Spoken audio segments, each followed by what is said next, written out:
Hey friends, and welcome to the Happy Hour with Jamie Ivey podcast. I'm your host, Jamie, and I'm so glad you're here. Each week on this show, I invite a girlfriend to join me and we chat about the big things in life, the little things in life, and everything in between.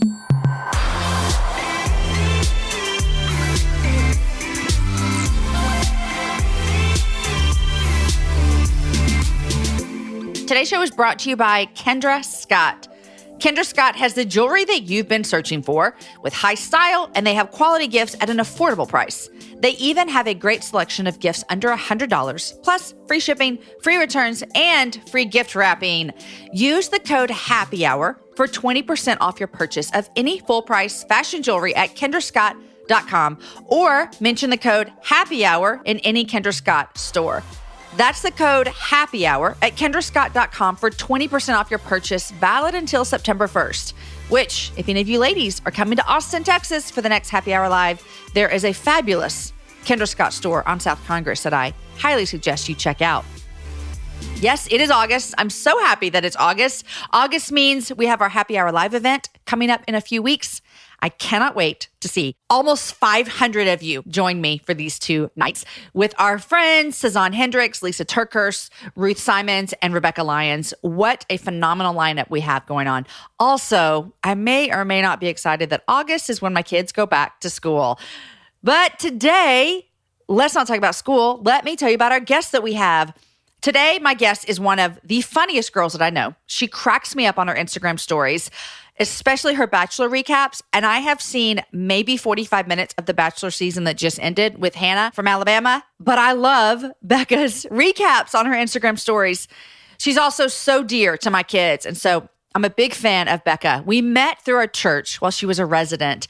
She is a very talented woman. She's a creative photographer, storyteller, who's also an experienced actress. We talk about her story as a young single woman doing the work to heal and reconcile from childhood wounds from her parents' divorce.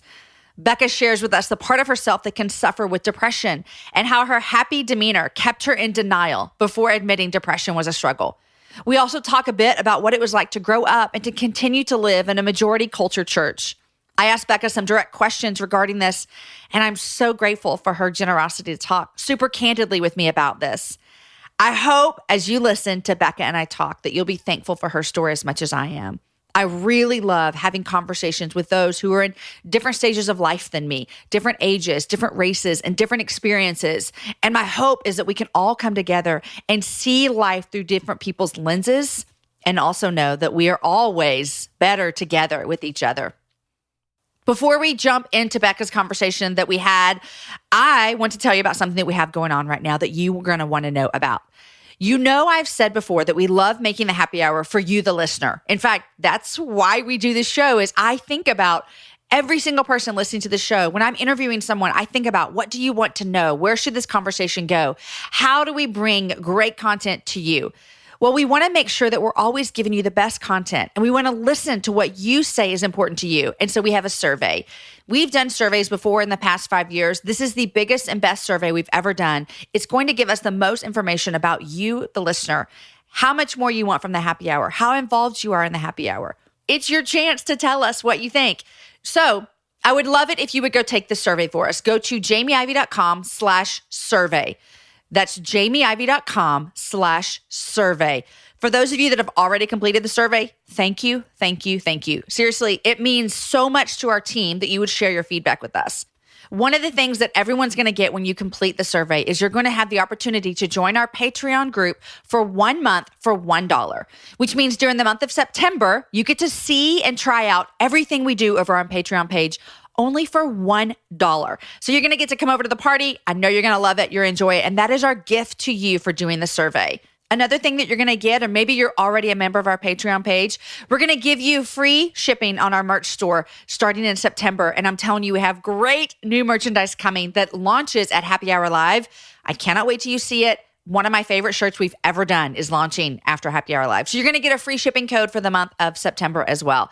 You guys, we love you. We always want to hear from you. And this survey is a great way to do that. So go to jamieivey.com/survey. Okay, here is my conversation with my friend, Becca. Hey, Becca, welcome to the happy hour. Hey, Jamie. This is so fun to have you on the other side of the microphone. I know. It's kind of weird. Usually, you're taking pictures of me. I am, because you're like my favorite model. You'd say that to everybody. No, I don't. I really don't. Listen, here's the deal. I don't care who you say it to as long as you keep saying it to me. That's right. Okay, I'm going to just encourage you just for a minute. Okay, welcome to the happy hour, Becca. I'm so glad you're here. Thank you. We're real life friends, so I was just about to start talking to her like we weren't recording a show or anything. Right. But here we are.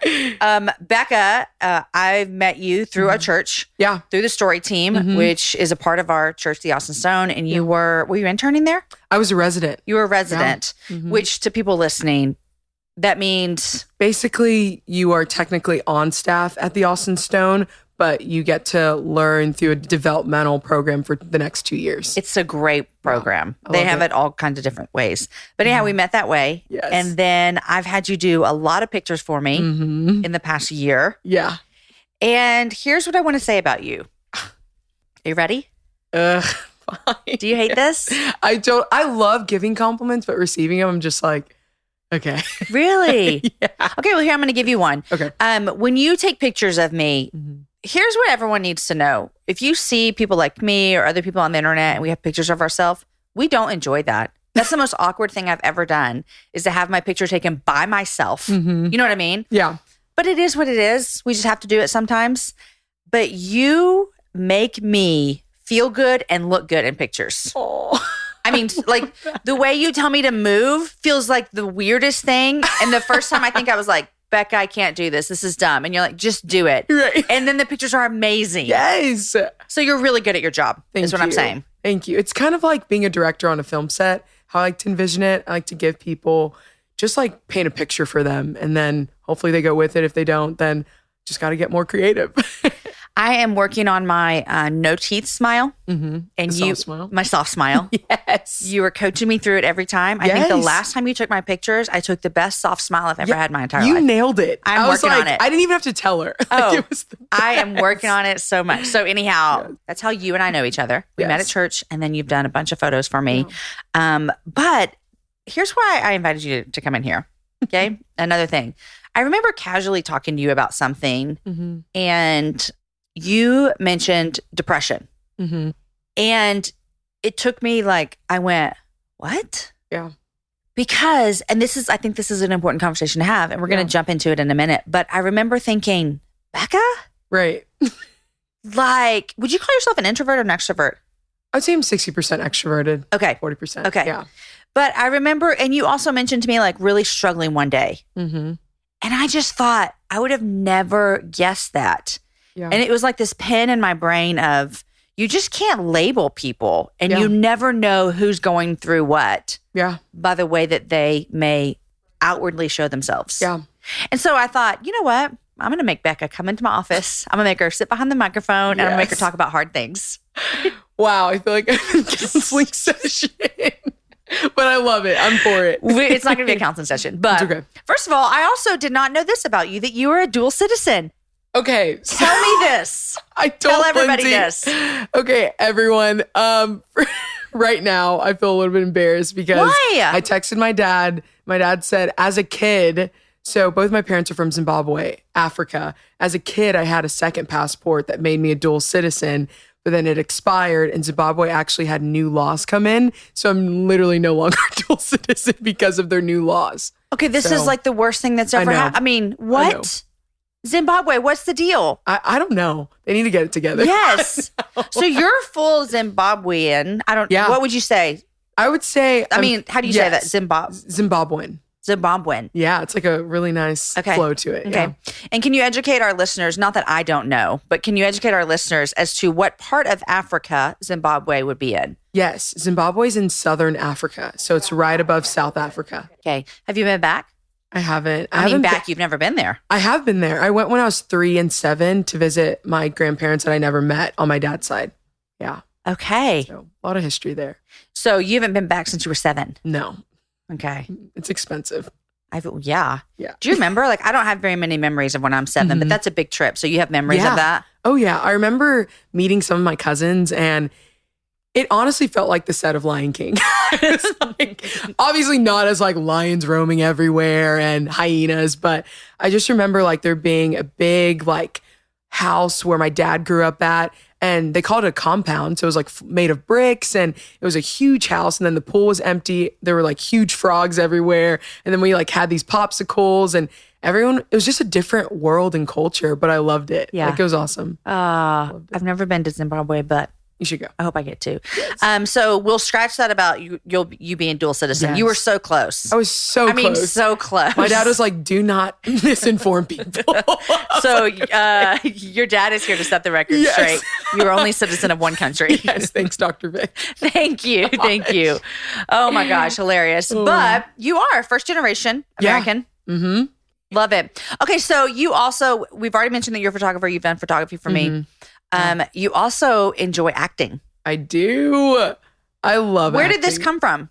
Honestly, this started when I was a kid. I always knew I was a performer. My dad had this work party once at a resort, and they asked some of the family's kids to get up and sing like a talent show. And I stuck up my hand and I went up there and sang Backstreet Boys. And I loved it. I was like, I'm living for this moment. And I think in that moment, it kind of clicked for me.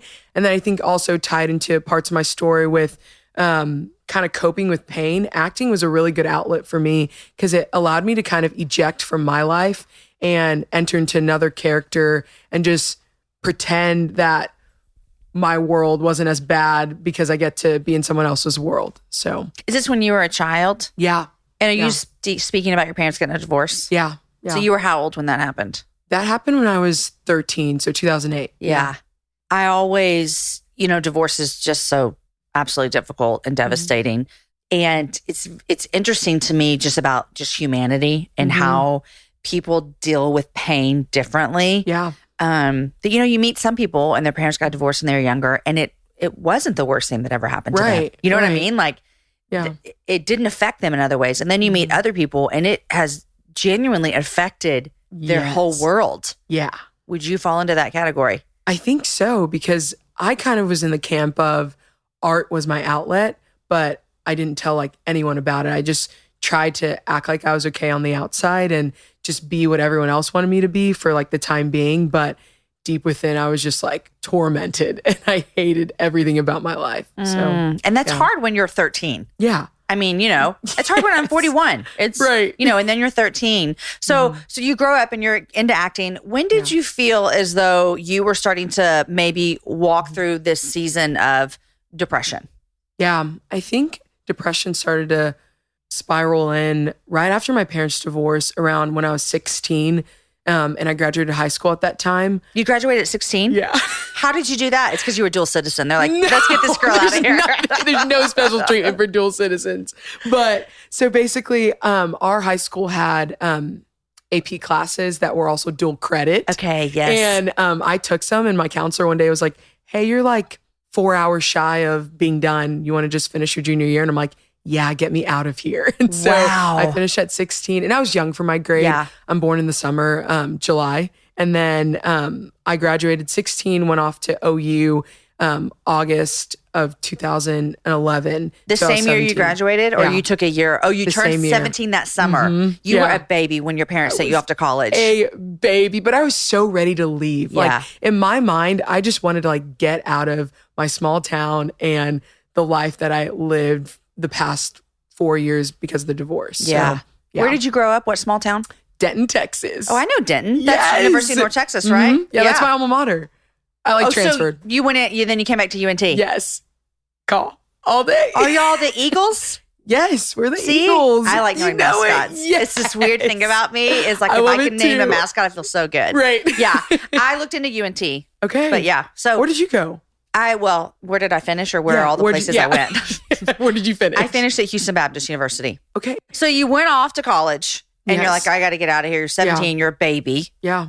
You went off to Oklahoma. Right. And then as soon as I went off, this is the first time I was kind of on my own, and I knew, and I was following the Lord by then, but when I was that first year of college, that's when it all kind of hit. I'm alone and I need to like figure out what it's like to be on my own without my youth group and all of the, churchy settings I had in my old town. And that was really hard because I found myself not having as many friends as I had back in school with like all the busyness with sports. And that just really opened up the gate for the Lord to just show me that I hadn't dealt or coped with all of this built up sadness and frustration, anger and unforgiveness I had towards my mom. And just, it was a lot. It's a lot to happen all at once too. Yeah.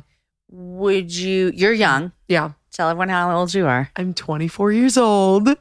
When you told me that a couple weeks ago, I was blown away. I thought you were much older. So that's a good thing. Yes. I mean, it's not a bad thing that you're 24. I'm just saying. I want to be older. You've lived a whole lot of life though. I mean, everything that you've gone through. So that was when you were 17. That's not that long ago, Becca. Right. It's like 7 years ago. Do you feel like you're in the middle of still working through that? Or have you seen, tell me about the growth that you've seen between 17 and 24.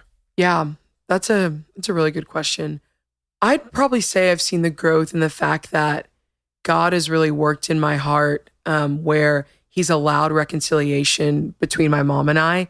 And our relationship isn't perfect. I'm a work in progress. She's definitely a work in progress. And a lot of the anger I had towards her, the Lord has helped me realize because of honestly Jesus, like I don't have to blame her for her brokenness and my dad's brokenness and a choice they both made.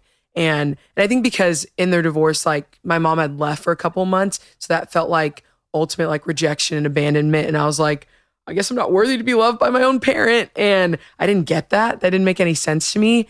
And so in my mind and in how I chose to survive, I was like, I'm going to like promise myself to not ever, like I'm going to love people well and try not to leave anyone unless obviously they like harm me physically or harm others. But in that was just a way for me to survive. But the Lord was like, hey, this is not the way. And that took some time. And I wouldn't say up until I moved to Austin, actually 3 years ago, I got to have that hard conversation with my mom and apologize and ask for her forgiveness for having so much bitterness towards her and anger. Yeah. I mean, that's huge of even you feeling so hurt and abandoned by your mom and then you being the one to come to her. Yeah. And say, I'm really sorry for that. There had to have been a feeling that you had to fight of, this isn't my role to do. Oh, yeah. Every day. I think if it weren't for, it was actually my supervisor at the Stone. He had shared a story about something his family had gone through that involved him making a really hard decision to forgive a parental figure. And I was just blown away because I was like, what? Wait, why would you forgive him? And why did that happen? And I was just so like my heart and the hardness I had in it was just like beginning to soften, and the Spirit just like convicted me in that moment. I was like, I need to talk to my mom. Wow. And like, it's time to like, cause I always thought forgiveness was one-sided where it's like, okay, I made a choice in my mind and forgive my mom. It's fine. But the Lord was like, hey, I've forgiven you much. You need to go talk to her and ask for forgiveness with all the bitterness you've had. And so, yeah. How did the conversation go? I think the conversation went well. There wasn't like anything like weeping or anything like over the top. I just got to basically share with her the past 7 years of all of the anger that I had and just basically extending the invitation, like, will you forgive me for all of the ways that I've wronged you without you knowing? And she was just kind of taken aback and she said, thank you. And it was cool to just like be really honest with her, because I think in my mind, as being her daughter, I was thinking that I have to protect myself from the person that left me. Therefore, I'm never going to allow them to have the chance to hurt me again. But in that moment, it was almost like I was releasing all of that pain, like where it needs to be. And that was just at the feet of Jesus. And my mom was just kind of confused and taken aback. And we just talked. And then, since then. Because it is, I mean, I've had people apologize to me before for things that they thought that I never knew about. Right. And so that you kind of can be taken back, like, I didn't know you thought this about me. Okay, I forgive you. But I feel like in that moment, this conversation was for Becca. Oh, yeah. And not for Becca's mom. Right. No. So since that conversation, have you felt that release? Has it changed the way you view your mom? Or is this something you're still having to fight for? Yeah, I think it's something I'm still having to fight for, because I have to kind of die to the narrative that I believe that the mom that I always wanted isn't who my mom is. And that was like, I have friends that have really godly moms, and I'm like, what's that like? What's that like to want to call your mom and ask for advice and wisdom? But I just can't do that with my mom. Just, for in light of her own brokenness. And so it just wouldn't be healthy. And just knowing where she's at in her story, it's just not wise to do that at all. And so I think kind of currently I'm just continuing to fight to just show her grace and show her love, and just be present and not try and like let when those lies creep in that I need to hold something against her if we get in an argument, because that happens so much. Just to really be slow to speak, because that's really hard with family. Yeah, like it's hard. It is hard. It is so very hard, and I think this is just another reminder for all of us. Like even you sharing your story makes me think, man, there are these expectations that we put on people, whether that be parents, children, coworkers, whatever, and they can be really good and healthy expectations. Like you would want a good mom. Yeah. Like that's an expectation that's not bad. Right. But what happens when people don't meet those expectations? Yeah. What does that do to us as people? And, I can't help but think that it's just this perfect example of the people, no matter how close they are or what they're not, they're going to let us down. Yeah. Literally. But I think on the other side, on the flip side, your side, that it's hard to be let down. Yes. You know what I mean? Yeah. And so as much as your brain can say that, I can't, my mom's going to let me down. It still hurts. Yeah. It still hurts. Yeah. But you and your dad have a good relationship? We do. Oh, Dr. Vic. He's the best. What do you call him? Dr. Vic. Dr. Vic? It's kind of an inside joke with me and some of my closest friends. Okay, but he is a doctor. Yeah, he is a doctor. Okay. Yes. Yeah. Not a medical doctor. No, he's a PhD public health doctor. Okay. Yeah. Dr. Vic. He's sweet. I love that. Yes. And it's interesting because I honestly, I hate if this has happened and I have forgotten about it. We've done a lot of shows here, but I don't know that I have had someone on the show talk about the loss of a mom like that. Yeah. A lot of time we feel the loss from our daddies. Yeah. But I don't know that I've had from a divorce, not a death, but I don't know if I've ever had a conversation with someone who's walked through the hurt of that. Yeah. And so thank you for being vulnerable about it. Yeah. Does this scare you to be a mom? Wow. I think sometimes, like Mother's Day was recent, and I totally shouldn't have done this, but I went on Facebook and everyone was posting about their mom. And I was like, I feel guilty. Should I say something about my mom? Yeah. But then that wouldn't have been real and authentic for me. And so I was just like, I'm just going to get off Facebook, because it was just a big trap for comparison and envy. And that's one of the best things you said all day. So there you go. Get off Facebook. It's a big trap. Exactly. Yeah. And so I think it does scare me to be a mom in the future, and more so on the side of with kind of the generational sins that have been passed on to me and my sisters. But obviously the gospel has redeemed us. Yeah. I'm afraid that I know ways that I've inherited certain things from my mom, and I don't want to do that on the future kids that I may have. And so I get scared that either I won't be competent as a mom, or what if even with depression that kind of knocks me out in the sense that I can't be present, and I may not want or like being a mom. So, yeah. Well, if it makes you feel any better, I think that those would be really common themes, even for people who've walked their life with a really loving mom, of just a new challenge brings new fears. And so just to help you out there. Okay, let's go back to depression.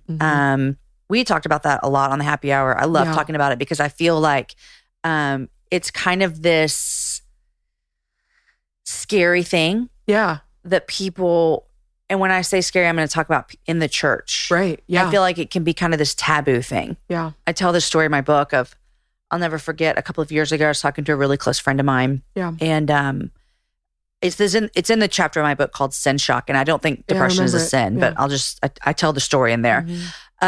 She was really struggling with depression and anxiety. And gosh, who hasn't? I mean, I feel like they're situational, that some people go through, some people have. Yeah. What's the correct word? If it's not situational, it'd be more like it's medical. It's like chronic, a hormone, chronic depression. Yeah. So anyhow, she told me, and I said, have you talked to anyone at your church? And she said, well, my husband is going through the process of becoming an elder. And she said, I just don't think this is a good time to bring it up. Right. And I was like, wait, this is the best time. Right. Like there's no bad time to reach out. And so I just, it's an honor for me to have these conversations. Yeah. And so thanks for being willing. Yeah. But so let's talk about depression. Okay. And I told you, and I don't know if it was a rude thing for me to say, and I don't even think I said it to you then. I think I just pen marked it in my brain of thinking, wow, I just would have never thought that. Yeah. And I think that is one of the sneaky things about depression. And I'm speaking from just hearing what people say, is that you isolate and you feel so isolated that you don't feel like that you can talk about it. So how has depression played out in your life? Yeah. Man. And I know you mentioned already, like it started younger when you went through your parents' divorce. Trauma. Yeah. So I think depression for me, what's crazy about depression, even like within the church, I could never put the two in hand because mental illnesses aren't like the most talked about topics for the church. But I think it's definitely starting to be as like our culture is continuing to become more aware of it. And depression in my story has been kind of a roller coaster. If you would have asked me 7 years ago, do you struggle with depression? I would be like, no, that's a weakness. I don't want to struggle with depression. But you did. But I did. Yeah.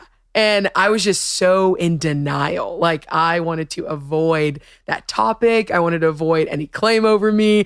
I kind of over spiritualize it. Like depression sounds super demonic. So I don't want that on me. And so, but it's been something I've struggled with for a while. And I would say now it's kind of at its like 8 or 9 year mark. And basically like my journey with depression has been after my parents' divorce, that trauma that happened through the divorce and that abandonment kind of triggered the depression to start because I realized that the anxiety that I struggle with, I tend to shut down. I don't really get panic attacks. I just shut down and just start thinking like, this is how my life's always going to be and it sucks. And nothing is the way that I wanted it to be. Therefore, it sucks. Yeah. And I don't know what you're doing, God. So why am I even living? Because I don't even want to live. And so that was the first like narrative that began around 16 and then leading up to even now in my young adult life. I think it's kind of spiraled into, weirdly enough, like the Lord has allowed me to receive and accept the common grace of medicine. In the family I grew up in Africa, medicine isn't really something that's relied upon. It's more like you pray or you drink water. Was kind of my mom's MO and dad's MO, how they raised us, which is funny because my dad's a science guy. So I'm like, shouldn't you be? Which you should be praying and drinking water. Yes, but exactly. But that's not a good thing for depression. Yeah. Right. And so I had this shame built up that medicine meant like, now I'm like too weak-minded and everyone's going to think that Becca needs to like get it together and just like get over it or like just like be grateful more and all these like should be doings that I put on myself. And but like that's not the truth. And so what pushed you to the doctor? My counselor, actually. Okay. Praise God for counselors. Yes. She had, this was about 2 years ago. She had we had been talking through the same thing for 2 years. The same season I was finding myself in, just sad at the end in this pit, this darkness wouldn't lift. And I was just like, I'm so tired of this. And it was just a lot of language that she said was in relation to a lot of new mothers that had postpartum. But she's like, will you just consider going to see this doctor? And she's a believer and she'll just ask you some questions and you consider medicine. And that freaked me out. I was like, she's done with me. She's given up on me. Now she's saying I need to go get drugged.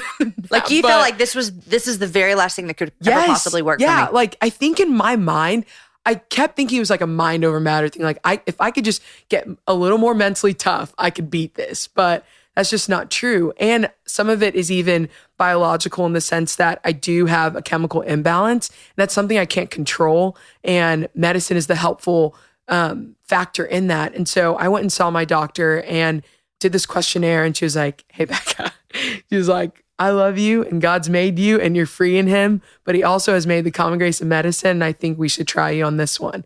And I was like, okay. And so we started off on a medicine last year in April, and I went on one medicine and then that medicine didn't really pan out well. And so then she switched me to another medicine that I'm currently on. And it's been helpful, I would say. I think it's helped me in the fight with depression.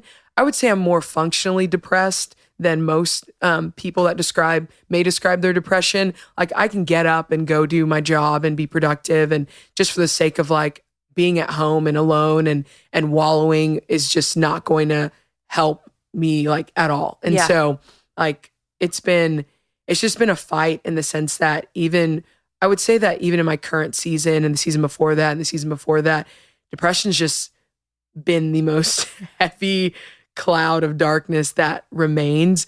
But I don't know, the Lord just uses it to really like get me on my knees. Yeah. Like it really just gets me on my knees in a lot of like tears and begging for him to lift it, but also for him to just be near me. Yeah. And I think that's really kind of tying back to like the trauma and even like how my story begins with even the family life that I grew up in. Like all I really wanted was to be loved and known. And I feel like the Lord has used depression to help me believe that I'm loved and known by him. Wow. So would you say you're thankful for it?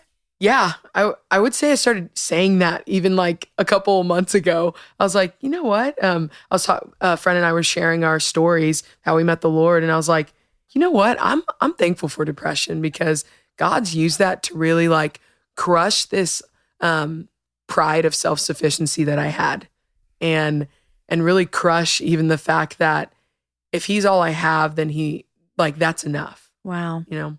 That's a big statement. Yeah. It's worth saying though, if that's, you can see the Lord all in it. Yeah.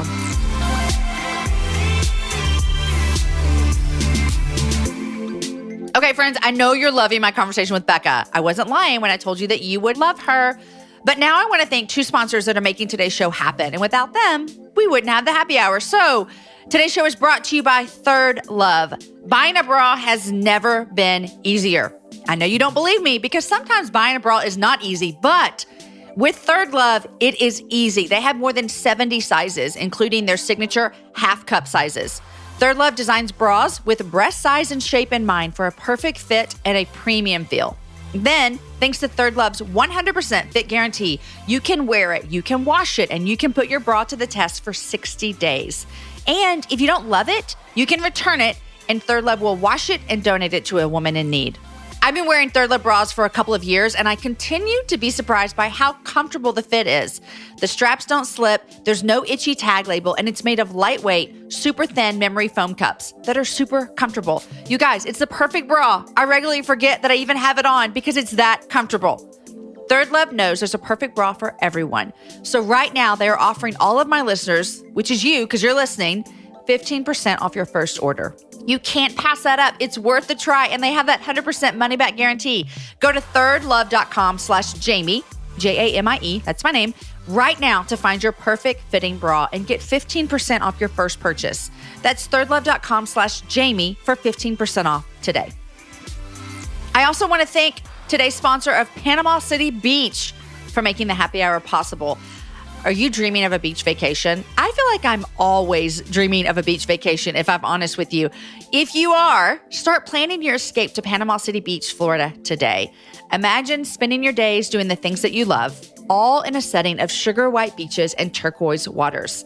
I was actually in Panama City Beach this summer, and that is true. Sugar white beaches and turquoise waters are just what I love.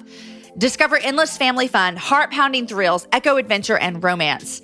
Make it memorable. Get up close to dolphins in their natural habitat on a boat tour. Give paddleboarding a try or just lounge under an umbrella all day long, which is my personal favorite thing to do.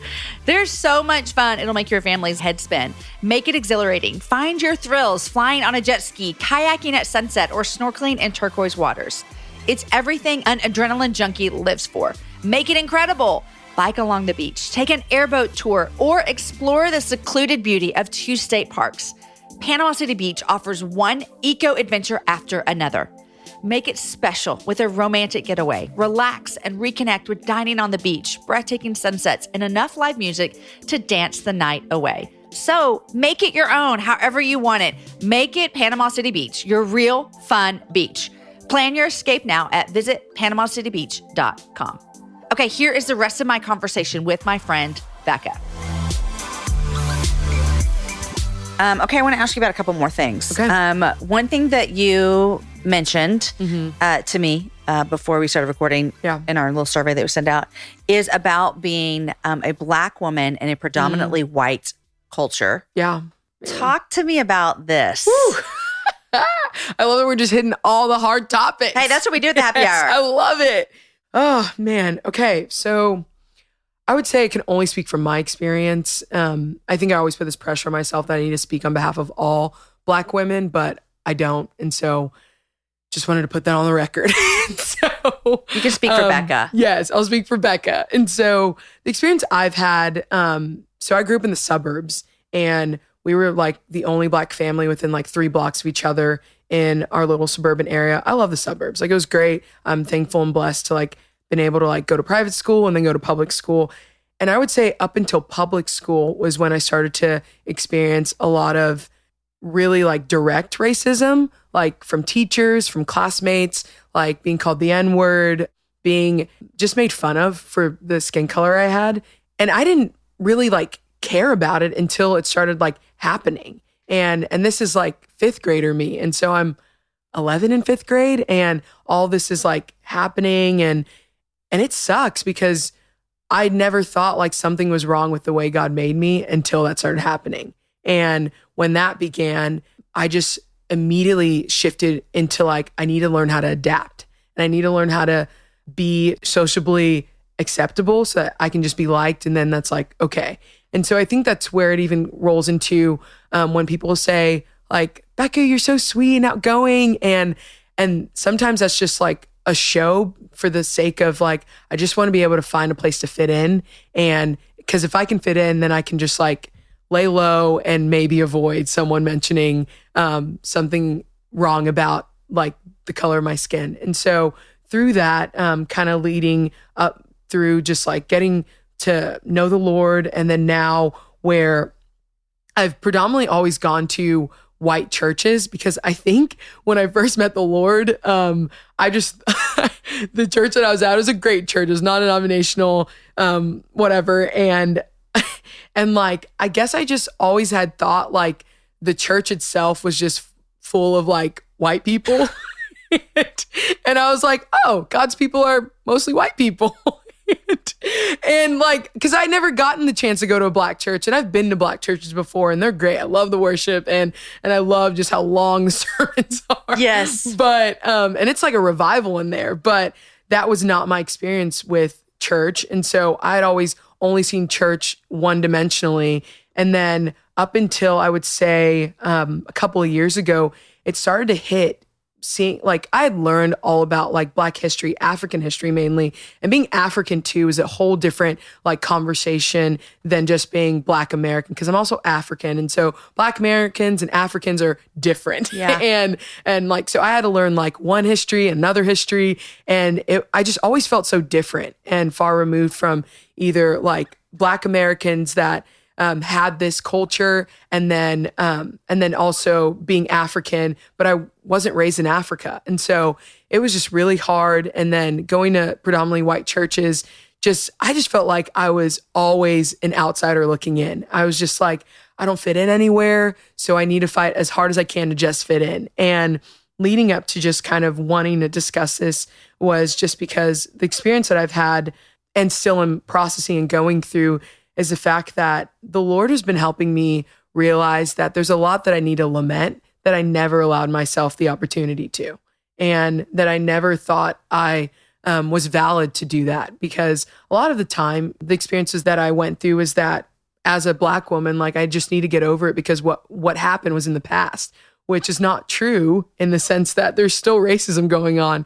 and there's still injustice, there's still systemic racism, and there's still all these different kinds of inequality, and it's felt almost every day. I would say when I first moved to Austin, I didn't know anyone, and I love the church that the Lord has allowed me to belong to, but I felt so uncomfortable. Like, it was almost like I had like transported to a different world, and I was like, I'm uncomfortable every room I step into, every meeting, every conversation. And I think mainly what like bothered me or made me feel that uncomfortable was the fact that I just felt like I didn't belong because of my skin color. I was like, I don't know who I can be my real self with. I don't know if people are gonna be like, that's too much, you're coming off too strong, or because I've heard that before. Like I've heard people be like, oh, you're being a little bit too dramatic, or you need to get over it, or like as a believer, like you need to just, take that to Jesus and doesn't need to be talked about. And I'm like, what? And so I just have been shut down. And so you get shut down enough, like you just go silent. And so I found myself silent for many years. And being silent also is not the answer to the problem. And so that's where the Lord has been really convicting and working on my heart. Because I would say I'm not in a place where I hate white people or I hate white evangelical church, but it is hard at times to know where I can step in and help others learn and be educated, but also not feel like I'm the token Black girl of the church that has to be the voice or the answer box for everyone that doesn't have a Black friend in their life. Yeah. So why do you stay? Man, that's a good question. I think I stay because in a weird way, like, the Lord has just given me a peace about staying. And I remember hearing this saying, like, if you want to see a change somewhere, be the change. And like, I just really do believe that, like, if I'm going to be about the gospel and reconciliation and even racial unity, like, here I am.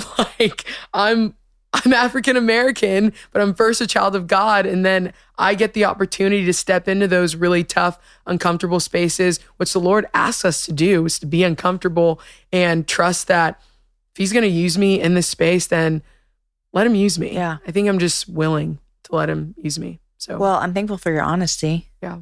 And vulnerability. That's very vulnerable. Thank you. Thank you. Yeah. So can I ask you a question that people might be thinking? Yeah.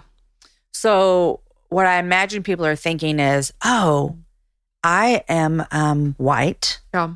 I go to a church that's mostly white. Yeah. But there is a Black person there. Yeah.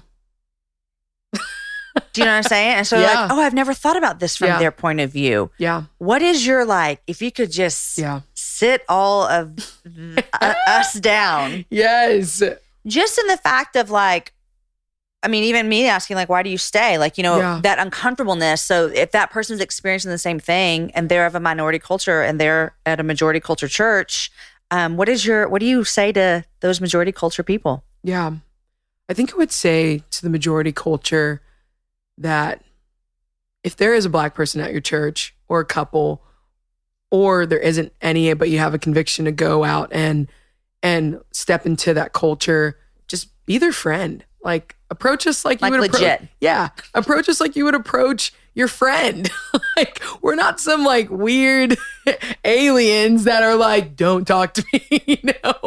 Like, we're people. Like, we have the same blood you have. Our skin color is just different. Yeah. And I think that's where my heart's been softened by the close community I have of friends that are white. Like my best friend, Liz, like, we have hard conversations, and her family is, like, they're Southern and my family's African. We could not be any more different. Right. But like, the Lord has used this friendship to really like sharpen both of us to like really put into perspective, what is the main thing? Like, why are we even friends? And it's because of Jesus. Yeah. Like, and something Dr. Eric Mason said when he was at College Station at Breakaway preaching, he was like, because of the cross and the gospel, we as believers can talk about anything. And that just like hit me. And I was like, that's right. Yes, we can do this. Like, amen. Like, we can do this. So it's like, go and ask them. Like, something I've loved the most about kids, and this is why I loved a nanny, is that kids do not care what they say, and they're not thinking about what they say. I've had kids say, Becca, you're brown. I'm like, yeah. And then I'm like, what do you want to know about me being brown? Like, why are you brown? I'm like, well, that's how God made me. And they're like, I'm like, is that like a problem? They're like, no, I just want to know. Yeah. And it was great. Yeah, it's just different. And I love it. Yeah. And they'll just ask like whatever they want to ask. And there's like that unashamed boldness that they possess, which I really like want for everyone in the church to have too. I love it. Well, I'm glad that you're my friend, not just so you can make me look good in photos. Yes. Which you do. But I love learning from you. I really am. I'm like, I love learning from you and being a listener and a learner. And so thank you for your voice and thank you for, the willingness to stay and say, I'm going to be here and I'm going to be a part of the change. I know that you mentioned to me also that you have been walking through a season of suffering. Yeah. And I definitely don't want to talk about specifics on the show. Right. Mm-hmm. But you've walked through a hard season right now with a mentor. Yeah. And I would love to talk about it without going into specifics because just like we talked about earlier about those expectations that we put on people, two things that I hope come out of the conversation you and I are about to have. Yeah. Number one is people will fail us. Yeah. All the time. Mm-hmm. People will let us down. Yeah. People are not God. The second thing is there is a huge responsibility with proclaiming the name of Jesus. Yeah. And so I know the situation that you're talking about. And so it is, it saddens me about the ripple effect of sin as well. And so you set the stage however you want. Okay. But I want to talk about how you're walking through, because this is common. Anyone that is a human, and especially anyone in the church, is going to be let down by somebody. Yeah. How do we deal with that? How do we come to terms with someone that we looked at? This happened to me before. Yeah. Someone that I looked at, respected, they taught me Bible, and then all of a sudden you find out, fill in the blank. And that's a hard question. I would say I'm still in process of figuring that out. Like talking with my counselor a month ago, we just wept because that's all I could do because I didn't really have any words. I was really mad at the Lord. I was just kind of like, why, God? Like, why this person? Why this sin? Why is this happening now? Like, there's some selfishness, but there's also just mainly the question of why. And I don't think he's really answered the why. And so in that, and he might not ever, right? He might not ever. And he's just to do that because he's God. And I think what it's showing me, even though this is all still very recent and raw, and like yesterday I was crying about it in my car because I felt something about it. Yeah. And it's really heartbreaking. I guess I'm just learning to, trust the Lord in the midst of suffering like this, because it really does trigger trauma from childhood of abandonment. But now it's different because it's with godly people, and I didn't expect that. So I didn't expect this kind of wave or situation to happen. And so I'm like, God, what are you doing? Like, why do I have to walk through this? Yeah. And I think it's because I always have this expectation that being a believer, like, it's going to get easier, but it's not. You found the opposite to be true. I found the opposite to be true. And having to really wrestle with that, it's, I don't know. It's tough because I think I think I so badly want suffering to not exist, but that is not the reality in this world and life that we live in. But in the next it will be, and I'm excited for that, and I just want that to happen now. But now, like, even in like what Paul said, he was just like, this is all momentary affliction, which is like preparing us for a weight of glory in the next. And I'm like, this doesn't feel momentary. Right. This feels inevitable and every day and like all the time. And it's hard and it's frustrating. I don't want it and I hate it. And, but like Christ suffered, and he suffered way worse than the situation I'm going through. And I think all I can do is look to Jesus in these moments and be honest with him, be angry with him because he can handle it. I think I sometimes believe that my emotions are too much for God and he can't handle it, but he's God. Yeah. Like he can handle them. So yeah. I love that verse that you referenced about those momentary afflictions, because I think momentary, like you just said, this doesn't feel momentary because it feels so large and so big. Yeah. But then when you take your gaze out and you look through this heavenly gaze and you see that momentary, it will be just, that's it. Yeah. And then we don't ever endure it ever again. Right. That's it. Yes. Suffering is hard. A lot of times suffering, I think as a Christian, can do one or two things. Yeah. It can push you towards the Father. Yeah. Or sometimes we see the opposite happen of where it turns someone and they go, how could a good God let this happen? Yeah. it sounds like, fortunately, you're drawing closer to him in the midst of all this suffering. Yeah. Why do you think that is? I think because God and I have done this plenty of times to where I'm someone that's very stubborn, and I would relate mostly to the prodigal son, where I'll squander my dad's riches because I didn't really want my dad. I just wanted what he could give me. And I didn't realize that until recently, where the Lord's revealing that, and even just reading stories in the Word. And I'm just like, oh, I'm the Israelite, and I'm the prodigal son, and I'm totally a Peter. And through this new situation that has happened, like, I've tasted what it's like to be on that other side, and it wasn't worth it. It actually made me feel more dead than alive. And I'd rather struggle and suffer and know that God's with me than try and avoid and numb and pretend that like life is great. You've done that. Yeah. And it doesn't work. No. It looks good on the outside, though. Oh, yeah. Oh, yeah. You know. But I'm still miserable on the inside. But you crash and burn. It's like, like physically you can't even keep that up. No. So I'm guessing that you have close friends that you're able to process all of this with. Yeah. Because there's been a couple of things that I don't want anyone to miss that you've said. Is number one, you've used the word counseling a lot. Yeah. And I'm a big proponent of that. You've said medicine, which we're not ashamed of over here at the happy hour either. Yeah. And then being able to be vulnerable with community. Yeah. And I think that those are just crucial to everything you said you've walked through, because I feel like a lot of times people are walking through life with these wounds, with these feelings of abandonment, with these feelings of inadequacy. Right. And they don't ever talk about it. Right. All they're stuck in is their mind. Yeah. And our mind is the worst breeding ground to stay in. Our mind is the worst. Yes. It's the worst. In fact, I'm studying Romans 8 with some friends. Yes. And we were talking about the mind the other day. And Paul says this in Romans 8. For those who live according to the flesh have their mind set on the things of the flesh. But those who live according to the Spirit have their mind set on the things of the Spirit. Yeah. Now, the mindset of the flesh is death, but the mindset of the Spirit is life and peace. The mindset of the flesh is hostile to God because it does not submit to God's law. Indeed, it is unable to do so. Those who are in the flesh cannot please God. That sounds so like, wow, Paul, thank you. But then he says this, you, however, are not in the flesh, but in the Spirit, if indeed the Spirit of God lives in you.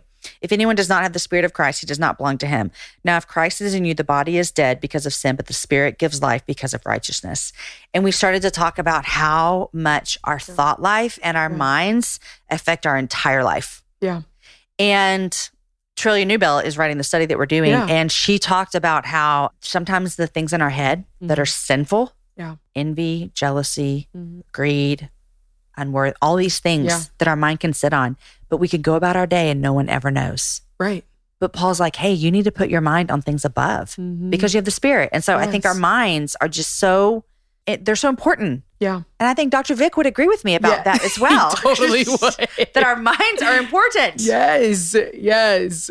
Okay. So Becca, I always ask people what they're loving and what they're reading. What am I loving? Bring it to me, girl. Oh, I'm loving films right now. I watched this film called Beautiful Boy. It is so good. I ugly cried. Yes. And I think what was most beautiful about this movie, sorry if this is spoiler alert. But it's okay. It's an autobiography. Yeah, it's come on. Whatever.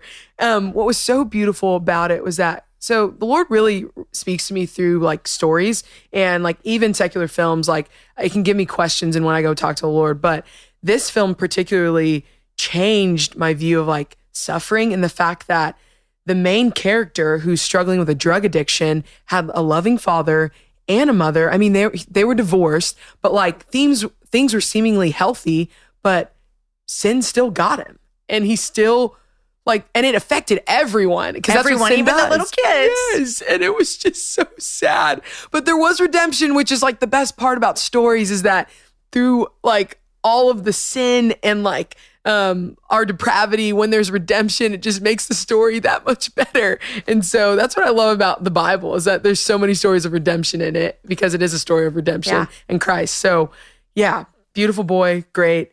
Real quick about that movie. Yes. Steve Carell. Oh, love him. He was so good in that. And it's not a funny show. No. It's very much drama. He's serious. A versatile actor. He's very versatile. He's good. There's another movie called Say You Will, and it deals with a young boy, teenager. His dad committed suicide, and his mom, she's processing it, but he's just kind of on his own. Say You Will. Say You Will. Okay. It's so good. Okay. And he's a singer, and it's beautiful. It's beautiful. It's beautiful. But yes, so those are films I'm loving. I love reality TV too. Yeah. What do you watch? I watch The Bachelorette. Oh my gosh. Of course you do. I knew that you did. Yeah. So I love reality TV. It's the best. So. Well, and you were at the Happy Hour Live when Catherine Lowe was there. Yes. And I loved interviewing her. Yeah. Because even after we cut off the microphones when I interviewed her for the show, like what every listener heard, just some of the stories that she told. Yeah. And also hearing her talk in the interview that I did with her, like, that's where she was like reading the Bible with people, like behind the scenes that they don't show. Exactly. There's some normal people. Yes. So the celebrity that you would love to sit down with and have, or photograph. Ooh. I'd love to photograph. Can I say 3 people? Mm-hmm. I'd love to photograph Brad Pitt. Okay. I love him. and I'm interested by his story. And then I'd love to photograph Viola Davis. And then I can't let go of my Biebs. I love Justin Bieber. Yes. I think he has such a unique platform that he gets to talk about God, and he gets to talk openly about his struggles, and he's like and he's married, so it's so like, man, your whole life is on display. Yes. Which I don't know that would be fun. No, not at all. Okay. This is why I love the Happy Hour, because we can go from Justin Bieber to depression, to singleness, all kinds of things. Okay, so I cut you off. You said films. Yes, film, reality TV shows. Reality TV. And then books that I'm reading. I actually brought one today. It's titled Suffering is Never for Nothing by Elizabeth Elliot. And if it's okay, I just wanted to read this really short excerpt. Yes. It literally rocked my world. This is a new book. I think it just came out this year. Mm-hmm. Yeah. That's right. So she wrote here, and this is from her book, Let Me Be a Woman. It says, hear the call of God to be a woman. Obey that call. Turn your energies to service, whether your service is to be to a husband, and through him and the family and home God gives you to serve the world, or whether you should remain in the providence of God, single, in order to serve the world without the solace of a husband, home, and family. You will know fullness of life, fullness of liberty, and fullness of joy. Oh, we just end the podcast there. Done. Like, literally that, I've been hanging on to that. And this book has been really helping me in this season that I'm in, of surrendering and trusting the Lord with the present suffering that I'm walking through, and remembering this, literally this simple truth that it's never for nothing. Mm-hmm. And then the other book that I'm reading is called Till We Have Faces by C.S. Lewis. It's a fantasy book. So good. So good. I'm not into fantasy books. I know. Jamie. There's nothing. I've fallen asleep in every Lord of the Rings. Like, I know. I can't do it. I'm so offended. I know. I need like a story that could really happen, like Beautiful Boy. Like, I need that. Yeah, something more truthful. A Star is Born could happen, but you know what I mean. Never happened though. Yeah. But. Okay, what else are you reading? And then another book that I'm reading is called Rethinking Sexuality, and it's by Dr. Julie Slattery, and she's just a disciple maker for every believer that falls into the camp of sexual brokenness, and I think that's all of us. Yeah. So it's been really healing for me. Becca. Jamie. I'm so happy that you sat down with me. Me too. First podcast. Is this your first podcast interview ever? No. So you're not special for that. What else have you done? Tell them to me. I actually produce a podcast called Breakfast at Stinson's, and wait, you're like, oh, I produce a podcast. How do I not know this about you? I'm telling you, I'm a mystery. I like to keep certain things like interesting about me. You produce a podcast. Yeah, it was you no big deal. You walk into my studio and I don't even know that you're a producer. I would have acted more professional. I thought, I'm bringing in Becca. She don't know nothing about podcasts. I don't. I love it. I get to still learn. Hey, so, what podcast is this? It was called Breakfast at Stinson's. We got to talk about the meaning of life. And so he interviewed all these different like successful like people, and one of them was a producer that produced this movie called Life Itself.